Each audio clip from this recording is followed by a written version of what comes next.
세상을 다스리고 백성을 구하는 리더의 이야기 경세재민촉의 차윤아입니다. 이곳의 인구는 불과 12만 명인데 전통시장은 무려 51개소.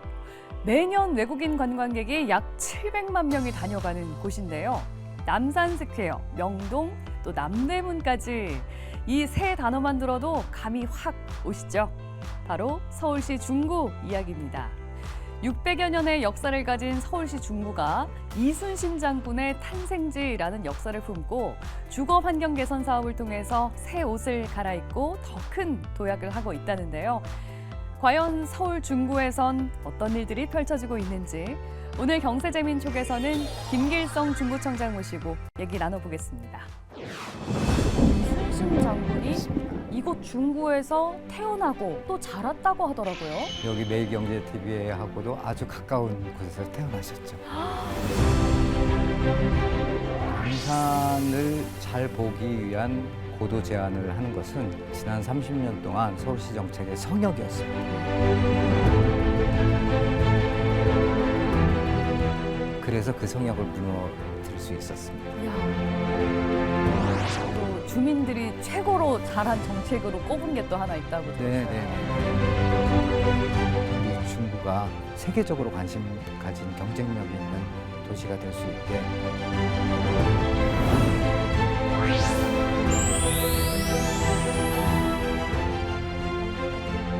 네, 안녕하세요. 네, 안녕하십니까. 예, 아유, 여기까지 와주셔서 감사합니다. 네, 지척인데요, 뭐. 네, 그렇죠. 예. 뭐 서울 중구 하면은 서울의 중심이기도 하고 또 이곳 충무로 스튜디오가 있는 곳이기도 하잖아요. 네, 네. 개인적으로는 이제 구청장님께서 네. 이 중구와 인연이 꽤 또 깊다고 들었어요. 예. 중구를 한마디로 소개하자면 네. 어떻게 소개해 주시고 싶으세요? 제 입장에서는 나를 키워준 곳. 어... 왜 그러냐면 제가 초등학교, 중학교, 고등학교를 다 중구에서 나왔으니까. 아, 학창 시절을 다 예, 이 중구에서 예, 보내신 거예요? 예. 그래서 아. 나를 키워준 곳이 중구입니다. 예. 예. 와, 학창 시절을 보냈던 곳에서 지금은 예. 구청장이 돼서 예. 그 구정을 지금 예. 돌보고 계시는 거잖아요. 25개 서울시 구청에서 유일하게 저만 그런 아, 캐릭터를 그래요? 가지고 있습니다. 예, 예. 누구보다 이 중구에 대해서 잘 아실 것 같고 예. 또 그만큼 소회가 남다르실 것 같은데 예. 벌써 3년이나 지났어요. 그렇습니다. 예. 어떻게 좀 뿌듯한 게 많으십니까? 아니면은 그래도 좀 아쉬운 게 있으세요? 감사하는 마음이 저는 제일 커요. 왜 그러냐면은 저를 키워준 곳에서 또 이렇게 구청장을 하면서 제가 헌신할 수 있는 기회를 준 게 감사하고 또 우리 주민들이 또 그런 점들을 잘 이해해 주시고 적극적으로 같이 동참해 주신 게 감사하고 네. 또 그런 결과로 여러 가지 또 성과도 많이 냈거든요. 그래서 한편으로는 이제 뿌듯한 마음도 있지만 감사하다는 마음이 더 큽니다. 아, 그렇군요. 예, 예. 서울시 중구 출신 중에 네. 물론 이제 구청장님께서도 학창 시절을 보낸 네. 중구 출신이기도 하지만 네. 대단하신 분이 있다고 들었습니다. 네, 네. 바로 이순신 장군이 그렇습니다. 이곳 중구에서 태어나고 또 자랐다고 하더라고요. 네, 네, 네. 맞나요? 맞습니다. 어... 지금 이제 행정구역으로는 인현동, 중구 인현동, 옛날 지명으로는 건천동. 예. 여기 매일경제TV하고도 아주 가까운 곳에서 태어나셨죠. 그러셨구나. 네, 네, 네. 아니 그동안에는 서울 출신이 맞나? 전혀 생각도 못했었거든요. 예, 대부분 아산이나 예. 통영 그렇게 이제 그렇게 생각하시는데 아산은 이제 외가고요. 예. 사실은 여기서 태어나서 청소년기를 여기서 보냈습니다. 아, 그렇구나. 예. 이곳 지금 이 충무로라는 지명도 사실은 그렇습니다. 이순신 장군의 호에서 따온 거라고요? 그렇습니다. 예, 예. 충무공 이순신 장군의 업적을 기리는 시호 충무공에서 딴 도로명이 충무로. 예, 이렇게 된 거죠. 이 예. 충무로로 출퇴근을 몇 년을 했는데 예. 이거를 처음 알았네요. 예, 예. 잘 생각을 안 하죠. 아. 의뢰 충무로니까 원래 있는 지명인 줄 생각을 했는데 예. 사실은 이순신 장군에서 비롯된 어. 예, 명칭입니다. 그 말씀을 들으니까 더 이 충무로라는 곳도 굉장히 의미가 깊게 느껴지기도 그럼요. 한데 예. 그렇다면 중구에서는 이 네. 이순신 장군을 어떻게 뭐 홍보하거나 네. 또 도시 브랜드로 만든다거나 이런 네. 계획을 좀 갖고 계신 게 있으신가요? 네, 네, 네. 제가 사실은 이제 취임해서 딱 보니까 아 그래 이순신 장군이 우리 동네뿐이었지. 오. 나 자라면서 이순신과 관련된 여러 가지 이야기도 많이 하고 학교 곳곳마다 동상도 세워져 있었고 그랬었지. 그런데 네. 지금 와서는 중구에서 이순신은 잊혀진 인물이 됐더라고요. 그래서 이제 발자취를 살펴보니까 태어났다고 추정되는 곳에 가보니까 그냥 달랑 조그만 표지석 또 명패 하나가 이순신을 기억할 수 있는 유일한 곳이었고 광화문의 이순신 장군의 동상은 그건 엄밀히 말해서 행정구역상으로 종로에 중구가 아니었군요. 속해 있었고요. 그래서 우리 후손들이 너무 잘 못했다. 그리고 우리 중구 입장에서도 이렇게 훌륭한 인물을 적극적으로 알리고 홍보하고 또 그분의 발자취를 찾는 여러 관광객들을 우리 중구로 모실 수 있는데 우리가 그걸 못했다. 네. 그래서 이순신 장군을 우리 도시 브랜드화 해서 적극적인 마케팅을 좀 해야 되겠다. 이렇게 계획하고 올해 그 선포식을 가졌습니다. 그러셨군요. 그런 와중에 이제 이순신을 기념하는 기념관이라도 좀 만들고 싶다고 그렇게 생각해서 서울시하고 협의를 했는데 서울시에서도 적극적으로 그 뜻에 동의를 하고 여기 내경제TV 가까운 한옥마을 바로 가까이 있죠. 한옥마을 그 소나무숲 그쪽 부근에다가 기념관을 세워주기로 했습니다. 그래서 2028년이면 그 기념관이 완공이 되는데 자 그러면 갑자기 기념관이 완공되는 것보다 사전에 좀 붐업을 하자. 그래서 올해부터 이순신 축제를 지난 10월 25일 날 명보극장 그 사거리 일대 한 500m 도로를 막고 거기서 이제 우리 주민들 또 오시는 관광객들 많이들 오셨던데요. 여러분들 모시고 그렇게 그 축제를 성대히 개최했습니다. 아니 얘기를 나누다가 보니까 저는 이제 그 예쁜 넥타이를 하고 오셨길래 굉장히 패턴이 독특하고 예쁘네 하고 봤더니 자세히 보니까 이순신이라고 적혀 있어요. 이것도 직접 만드신 건가요, 중구에서? 맞습니다. 저희가 이제 이순신 브랜드 홍보를 위해서 저희가 네이밍을 어떻게 했냐면 이순신 장군이 태어난 1545년 그래서 그 숫자를 좀 기억하자고 해서 1545 이순신 중구 이렇게 명칭을 했거든요. 그래서 그걸 담아서 이 넥타이에다가 한번 새겨 넣었습니다. 일반 시민들도 구할 수 있는 건가요? 없고요. 이거 시제품으로 하나만 만들어봤습니다. 그러셨어요? 오늘 여러 개 만들어서 오늘 이제 방송에 나온다고 해가지고 이렇게 한번 만들어봤고요. 오늘 이후에 좀 괜찮으시다고 생각하면 좀 많이 만들어서 주민들에게도 홍보도 하고 하겠습니다. 좋을 것 같습니다. 중구 하면은 이제 또 서울을 대표하는 남산이 있는 곳이잖아요. 남산 뭐 우리나라 사람들뿐만이 아니라 해외에서도 이 남산을 보러 많이들 이제 찾고 계신데 중구 입장에서는 어떻게 보면 이 남산 때문에 고도 제한으로 개발이 좀 어려웠다는 점이 많이 고민이었을 것 같거든요. 그런데 이거를 또 개선하기 위해서 청장님께서 취임 이후에 가장 공을 많이 들이셨다고 들었어요. 남산을 잘 보기 위한 고도 제한을 하는 것은 지난 30년 동안 서울시 정책의 성역이었습니다. 그래서 남산을 가려면 무조건 안 돼라는 그 명제가 있었고 절대 그 룰을 깨면 안 된다. 그렇죠. 그러면 이제 큰일이 나는 것처럼 생각을 했는데 우리 중구 주민들 입장에서 보면은 초기에는 좀 오케이 남산을 좀 살리기 위해서 그래야 돼. 근데 그게 너무 길어지다 보니까 우리 삶이 이제 피폐해지는 거죠. 대부분 한 50년 전, 70년 전에 지어진 건물들은 지금 건축물보다 굉장히 조악했어요. 그래서 여러 가지 불편한 점이 많았고 그게 새롭게 이제 좀 그 수선도 되고 또 건물도 좀 다양한 형태로 올라가고 했어야 되는데 남산 고도 제한이라는 그런 명분 때문에 못했거든요. 근데 가만히 보니까 이미 안 보여요. 또는 건물이 올라가도 보여요. 그런 것들이 있더라고요. 그러니까 그 전에는 그냥 일률적으로 그냥 획일적으로 그 존을 설정을 했었는데 저희가 이제 다양한 컴퓨터 시뮬레이션을 좀 해보고 하니까 어떤 곳은 이미 실효성이 없어진 거고 또 어떤 곳은 충분히 건물이 올라가도 되고 어떤 곳은 이만큼만 더 올라가도 뭐 충분하고 이런 것들 다 동네별로 네. 이렇게 이 차별화해서 별도로 시뮬레이션을 해봤더니 이 정도는 완화해도 되겠다 하는 이제 결론을 내리고 그걸 설득하기 시작한 거죠. 그래서 그 성역을 무너뜨릴 수 있었습니다. 야, 그렇게 해서 이제 고도 제한이 완화가 된 건가요? 그렇습니다. 예, 예.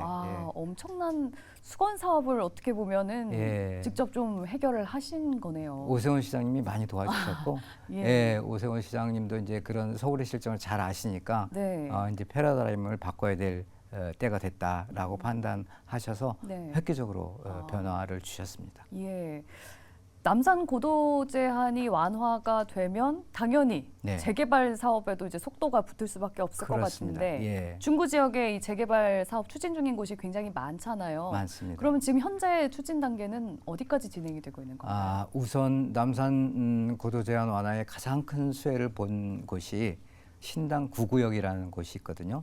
남산타운 아파트 예, 건너편에 있는 데인데 거기는 지금 서울의 대표적인 낙후지로 그렇게 선정되어 있고 정말 골목도 사람 어깨 하나 정도 겨우 갈 수 있는 그런 골목으로 되어 있는 곳인데 그 전까지는 한 7층 높이 정도의 높이까지 건축을 할 수가 없었어요. 그러다 보니까 이제 사업성이 안 나와요. 네. 그래서 내가 지어주겠다고 하는 건설사가 안 나와서 네. 세 차례인가 네 차례가 유찰이 됐어요. 안 되더라고요. 일단 층수를 올려야지만 해결이 될 수 그렇죠. 어느 정도 건데. 사업성이 나와야 네. 되는데 그래서 이제 그 남산 고도 제한 완화에 수혜를 입어서 7층까지 올릴 수 있는 걸 최고 높이 15층까지로 했습니다. 거의 2배 이상 더 올릴 수 2배 있는 가까이. 그렇게 해서 좀 그렇게 개발 사업의 해서 속도가 낮겠네요. 사업성이 높아지고 그렇다고 해서 남산 보고하는데 큰 지장이 없는 범위에서 그렇게 해서 그 사업이 이제 본격적으로 탄력을 받아서 네. 진행될 예정이고 현재 이제 그 설계 거기에 따른 이제 설계안 심의를 하고 있고요. 그 다음에 이제 신당 10구역이라는 데가 있는데 네. 거기는 이제 신당역 사거리에 그 떡볶이 골목이 있죠. 네, 신당동 떡볶이. 그쪽 주변에 있는 곳인데 거기 한 1,400세대 정도 되는 아파트가 건립될 예정인데 이게 한 17년 전부터 계속 했는데 사업이 진행되다가 넘어지고 여러 수차례 이 우여곡절을 겪었습니다. 네. 그런데 이제 서울시의 신통기획이라는 그 제도의 도움을 받아서 그 신통기획 1호 사업인데 드디어 인허가가 끝나고 건설사까지 결정이 됐어요. 그래서 지금 이제 내년 정도에 아마 설계에 들어가게 되지 않을까. 그렇게 되면은 한 5년 이내에 입주가 되지 않을까 빠르면 그렇게 전망을 하고 있고요.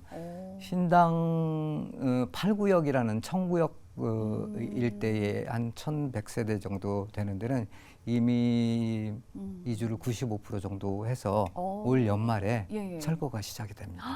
그렇군요. 그리고 이제 가장 그 주민들이 많이 몰려 살고 있는 약수역 사거리 일대에 3080 공공 주택이라는 곳은 한 1,500세대 정도 되는 그런 큰 규모인데 그거 역시 주민들 협의체가 만들어졌고 그 협의체가 만들어진 이후에 시공사 선정, 뭐 또 설계 또 선정 이것들을 앞두고 있습니다. 네.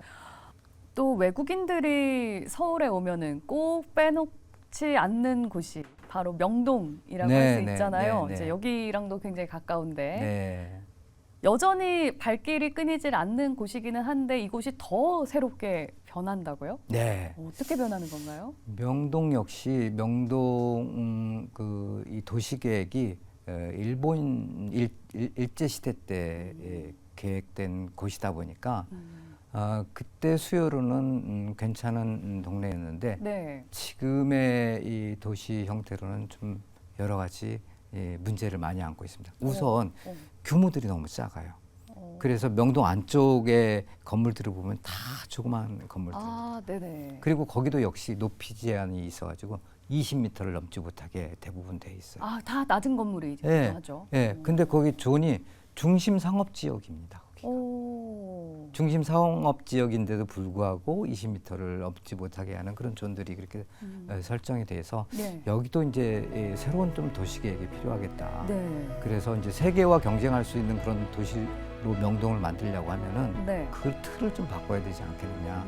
그래서 지금 서울시하고 함께 그 도시 계획에 대해서 고민을 많이 하고 있습니다. 아, 중구 하면은 또 남대문 시장이 유명하잖아요. 네. 그런데 이뿐 아니라 이번에 알았는데 이 중구의 전통시장이 정말 많더라고요. 맞습니다. 거의 51개나 된다고 하는데 네, 네. 문제는요. 이게 전통시장이 많다고 좋은 게 아니라 네. 이 전통시장이 쭉 유지가 되고 예. 또 활성화가 되려면 예. 또 그만한 노력이 있어야 될 것 같거든요. 맞습니다. 이 부분은 어떻게 좀 예. 해결책을 갖고 계신가요? 예.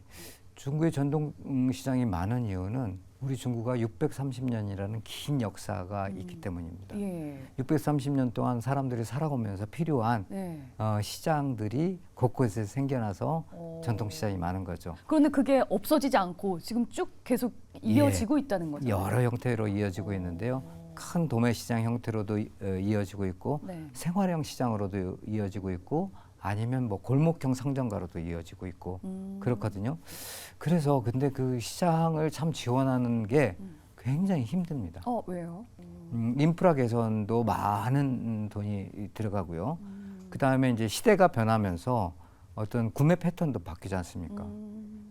요즘에는 거의 다 핸드폰으로 맞아요. 온라인 쇼핑을 네. 하는 또 시대고. 네. 근데 그 시장은 또 전속돼야 되고. 그래서 이제 여러 가지 숙제를 안고 있는데 그런 시장들을 개별적으로 이렇게 조금씩 지원하다 보니까 한계에 이르는 거죠. 엄발의 오줌 녹이라고 하죠. 예, 예, 잘 안 되는 거죠. 아. 그래서 제가 고민하다가 그걸 통합적으로 할 수 있는 방안이 뭘까. 그래서 그런 상권을 지원할 수 있는 상권 발전소를 한번 만들어 보자. 상권 발전소요? 그러면 네. 상권 발전소에서는 어떤 일을 하게 되는 건가요? 상권 발전소에서는 모든 일을 다 합니다. 예를 들어서 거기에 필요한 인프라 개선 같은 것들, 그다음에 상인들도 대부분 지금 60대 이상 70, 80 이렇게 되신 분들이 많거든요. 네. 그럼 변화하는 어떤 그 판매 행위에 대한 적응이 빠르지 못해요. 그러니까 그런 분들에 대한 교육, 또 마케팅을 어떻게 하는 것이 좋은지에 대한 어떤 프로그램을 만들어서 하는 거, 상품을 개발하는 거, 그런 모든 것들을 지원하는. 네. 그래서 주민들과 함께 성장할 수 있도록 지원하는 그런 상권 발전소를 저희가 대한민국 최초로 만들었습니다. 대한민국 최초로. 예. 상인들이 굉장히 좋아하시겠네요. 예, 좋아하시죠. 네. 또 주민들이 최고로 잘한 정책으로 꼽은 게 또 하나 있다고 들었어요. 네. 요즘에 그 남산을 찾는 사람들이 그렇게 많아졌다고 하는데 예. 바로 그 남산 자락숲길 맞습니다. 때문이라고 하더라고요. 맞습니다. 거기가 그렇게 걷기 좋다고 하던데 예. 어떻게 꾸며졌길래 도대체 예. 주민들이 제일 좋은 정책이라고 예. 꼽을 정도인가요? 그건 사실은 그때 이제 제가 취임하고 얼마 있지 않아서 담당 그 과장님께서 공원녹지과라는 과장님께서 시장님 이 남산 자락 그 숲이 있는데 네. 거기다가 보행 환경 개선을 위해서 그러니까 어르신들이나 좀 장애인 또 아이들 네. 그런 사람들 산길 거리기 힘들잖아요. 힘들죠. 엄두가 안 나요. 거기를 갈 수 있을 그렇죠. 거라고. 예, 아이들 데리고 가기가 힘들죠. 예. 거기다가 이 보행약자를 위한 데크길을 깔겠다는 거예요. 예, 좋겠네요. 그랬더니 우리 예산은 있나요? 제일 중요한 문제죠. 네. 예, 사실 예산은 없는데 청장님이 좀 도와주시면은 한번 추진해 보겠습니다. 그러시더라고요. 아니 돈이 없는데 어떻게 추진을 모르겠어요. 해달라는 거예요? 그래 한번 해보십시다. 그렇게 그렇게 이제 하고 이제 생각을 하고 있었는데 네네. 그때 얼마 지나지 않아서 마침 또 산림청장님을 어떤 공식 석상에서 만날 기회가 있었고 그때 한번 산림청에서 이 산을 예쁘게 잘 가꾸려고 하니까 우리 한번 좀 도와주십시오 하니까 공모사업에 한번 신청해 보라고 하시더라고요. 그래서 공모사업에 신청해서 거기서 마중물이 될 15억 예산을 지원받아가지고 와. 했고 네. 그다음에 또 서울시에서 도와주셔서 총 한 60억 정도의 외부 예산을 들여가지고 조정을 했습니다. 근데 중국의 커다란 숙제, 예를 들어서 남성고도 제한 완화 문제랄지 도시 계획이랄지 그런 것들이 아주 시급하고 큰 문제인 줄 알았는데 삶을 살아가는 주민 입장에서는 체감할 수 있는. 그렇죠. 예, 체감할 수 있는 것이 더 소중하게 느껴졌던 거죠. 네. 아니 이렇게 신경을 쓰고 계시는데 네. 정작 중구에 살고 있는 인구수는 네. 꽤 적은 편이라고 들었어요. 그런데 또 반면에는 1인 가구 수는 굉장히 또 많다고. 네. 이유가 어디에 있다고 보시나요? 저희가 중구가 보통 생활하는 인구까지로 하면 한 50만 명을 잡아요. 직장도 많고 네네. 시장도 많고 하니까요. 네. 그 중에 여기에서 주거 하시는 분은 12만 명밖에 안 돼요. 네. 12만 명밖에 안 되고, 그러니까 밤이 되면 다 다른 데로 가시는 분들이죠. 오. 낮에는 한 50만 명이 활동하다가. 네네네. 그 이유가 뭔가 이렇게 생각을 해봤는데 좋은 주거 환경이 없는 겁니다. 아. 예. 네. 아까 말씀드렸듯이 그런 문제들 때문에. 맞아요. 예. 그래서 좋은 주거 환경을 좀 만들어야 되겠다. 여러 가지로 편하지 않습니까? 직장, 회사도 많고 또 여기 중구에서는 서울 어디를 가든지 한 3, 40분이면 갈 수 있는 딱 중앙에 있는 위치이기 때문에 입지적으로도 굉장히 훌륭하고요. 그래서 그러면 주거 환경을 어떻게 만들까? 요즘 분들이 선호하시는 공공주택, 공동주택 중심으로 그렇게 하자고 해서 아까 말씀드린 여러 지구들을 지금 해서 하고 있는 거고 예. 그 이외에도 좀 더 쾌적한 주거 시설을 만들기 위한 이 노력들을 지금 계속 꾸준히 펼치고 있습니다. 예. 중구 발전을 위해서 이제 누구보다 오랫동안 고민을 하셨고 또 지금까지 쌓아온 업적들도 굉장히 많으신 것 같은데 마지막으로 그래도 또 더 이루고 싶은 게 있으시다면 그리고 덧붙여서 주민들께도 혹시 하시고 싶은 말씀이 있으시다면 한 말씀 부탁드리겠습니다. 예,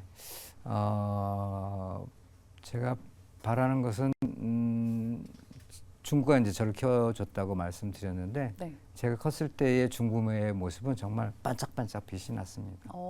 명동도 그렇고 어디를 가든지 자부심을 느낄 수 있었거든요. 그런데 어느 순간 중구가 서울 가운데서도 낙후된 도시처럼 여겨지는 그런 느낌이 있는 거예요. 네. 그래서 다시 내가 중구에 산다는 자부심을 주민들이 가질 수 있도록 그렇게 만들어드리고 싶습니다. 그래서 지금 이제 시작은 했지만 이런 일들을 꾸준히 잘 성과 있게 추진을 해서 주민들에게 빨리 내가 중구에 살고 있다는 네. 그런 자부심을 만들어 드리고 싶고 또 그 과정에서 우리 공무원들이나 이 주민들이 매우 적극적으로 함께 노력해 주신 거 너무 감사하게 생각을 하고 있고요. 우리 중구가 그냥 그런 좋은 환경뿐만 아니라 세계적으로 관심 가진 경쟁력이 있는 도시가 될 수 있게 하였으면 하겠다는 그런 네. 생각을 갖게 됐습니다. 예. 저희가 처음에 이제 얘기를 나눴던 것처럼 이순신 장군이 태어나고 네. 자란 곳이기 때문에 뭐 주민들로서는 굉장히 자부심을 느낄 곳일 것 같고요. 또 네. 해외에 있는 외국인들에게는 굉장히 또 역사적인 네. 장소가 네. 또 되지 않을까 싶습니다. 앞으로 이제 중구가 더더더 발전을 할 수 있기를 응원하도록 하겠습니다. 네. 자, 지금까지 김길성 서울시 중구청장과 함께 얘기 나눠봤습니다. 말씀 고맙습니다.